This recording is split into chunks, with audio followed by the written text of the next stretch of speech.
샬롬. 8월 16일 화요일 오늘의 만나를 찾아오신 여러분을 진심으로 환영합니다. 함께 찬양하겠습니다.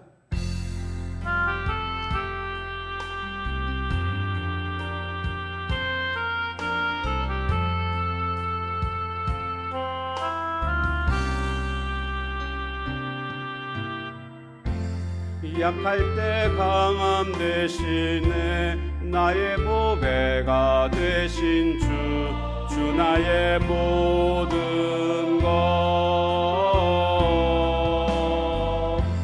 주 안에 있는 보물을 나는 포기할 수 없네. 주 나의 모든 것.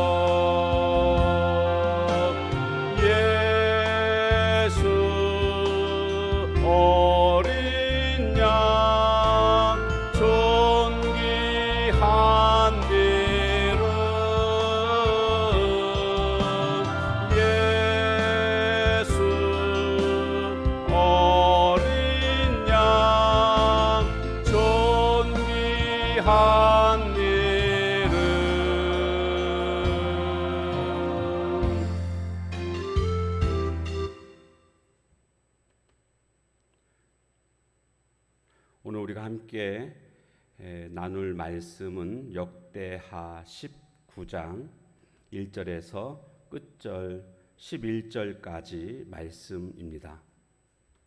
19장. 유다 왕 여호사밧이 평안히 예루살렘에 돌아와서 그의 궁으로 들어가니라. 하나니의 아들 선견자 예후가 나가서 여호사밧 왕을 맞아 이르되, 왕이 악한 자를 돕고 여호와를 미워하는 자들을 사랑하는 것이 옳으니이까.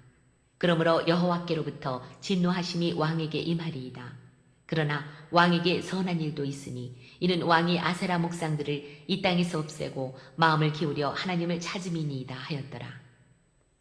여호사밧이 예루살렘에 살더니 다시 나가서 부엘세바에서부터 에브라임 산지까지 민간에 두루 다니며 그들을 그들의 조상들의 하나님 여호와께로 돌아오게 하고, 또 유다 온 나라의 견고한 성읍에 재판관을 세우되 성읍마다 있게 하고 재판관들에게 이르되, 너희가 재판하는 것이 사람을 위하여 할 것인지 여호와를 위하여 할 것인지를 잘 살피라.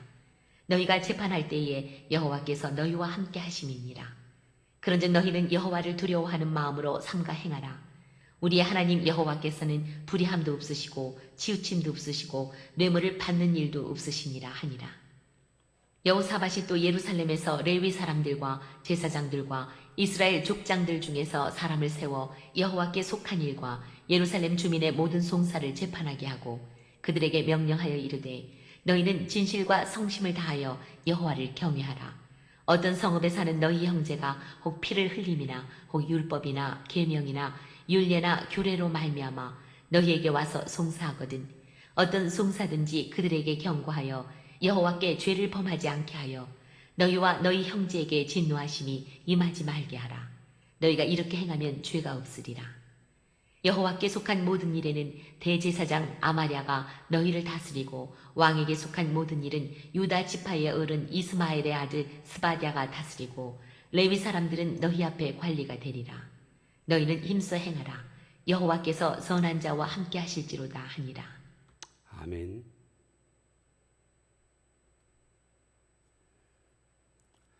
여호사밧 왕이 악한 왕 아합과 동맹을 맺고 아람과의 전쟁에 참여하게 됩니다.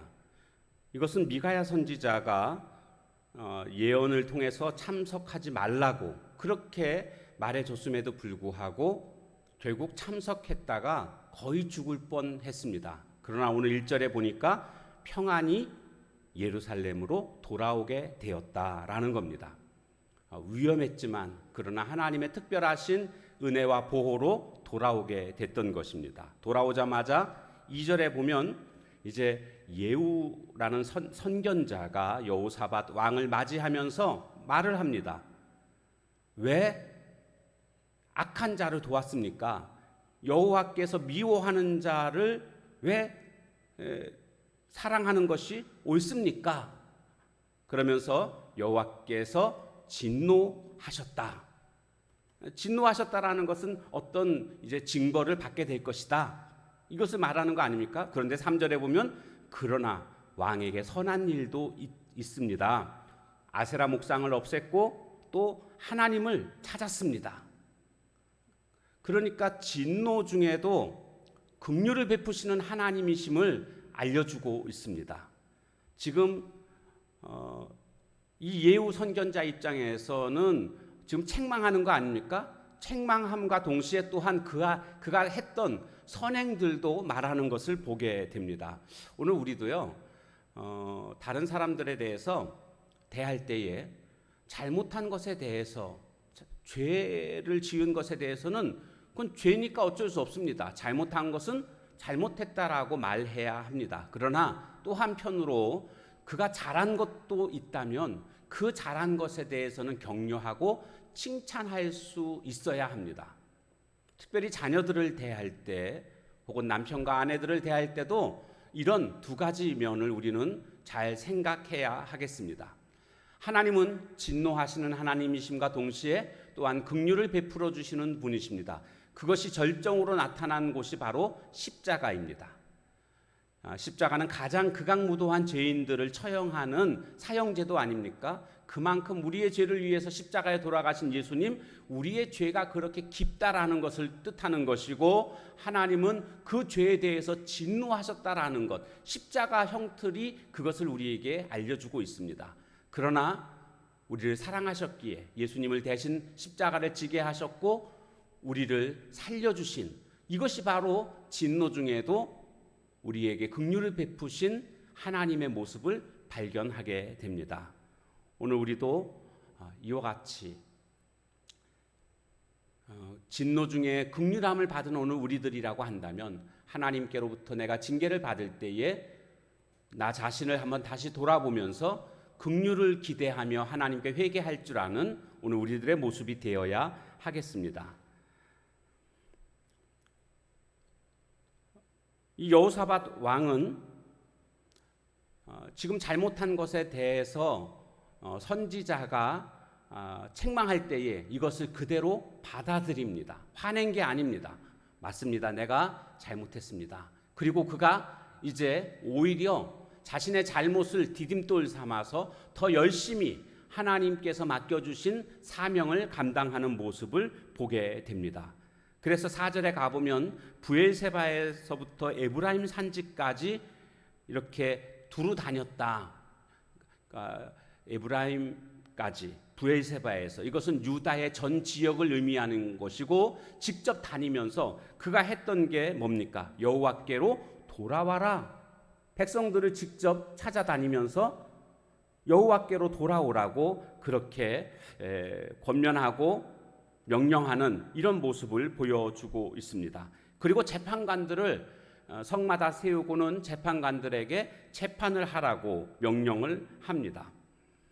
그러니까 나라가 더욱더 올바로 서가는 모습이라고 할 수가 있습니다. 그런데 이 계기가 뭐라고요? 자신의 잘못을 계기로 삼아서, 실수를 계기로 삼아서, 디딤돌 삼아서 오히려 나라를 더욱더 부강하게 만드는 그런 모습을 보여주고 있습니다.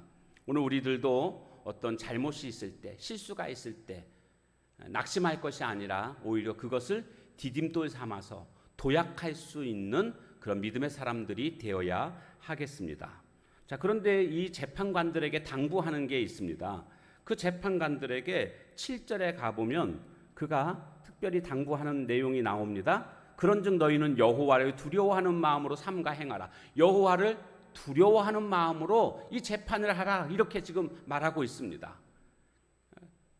재판을 하는 데 있어서 무엇보다도 여호와를 두려워해야 된다.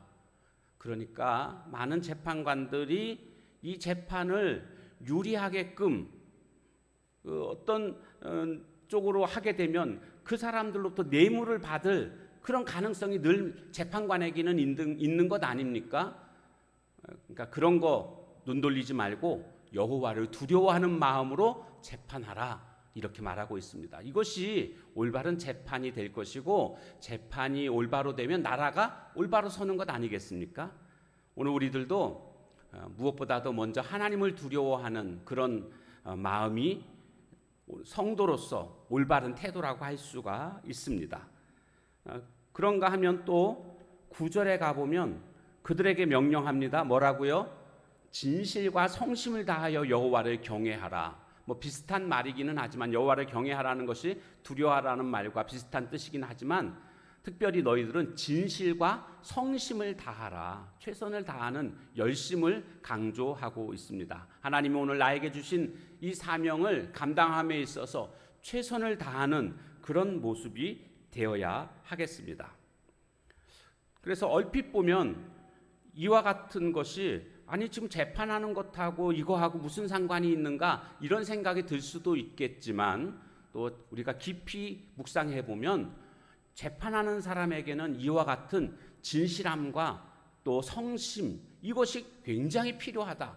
그러니까 어떤 재판 제도의 개혁이라는 것은 제도를 개혁한다고 해서 개혁되는 게 아니거든요. 사람이 개혁되어야지 그거 진정한 개혁이라고 말할 수 있는 것입니다. 그러니까 사람이 먼저 진실함과 성실함으로 여호와를 경외할 줄 아는 사람이 될 때에 올바른 재판을 할 수 있다라는 것입니다. 오늘 이것을 조금 더 실감나게 말씀을 드리면 내가 하나님 앞에 서 있음을 기억하라. 이렇게 말씀드리고 싶습니다. 하나님 앞에서 최선을 다하는 모습이 돼야죠. 여호와를 경외하라. 그러니까 하나님 앞에 서 있으면 그런 두려움이 있습니다. 그렇기 때문에 올바로 행할 수 있다라는 거죠. 다시 말씀드리면 우리가 죄 짓는 이유가 뭘까요? 하나님을 생각하지 못하기 때문입니다. 그러니까 죄 짓는 겁니다.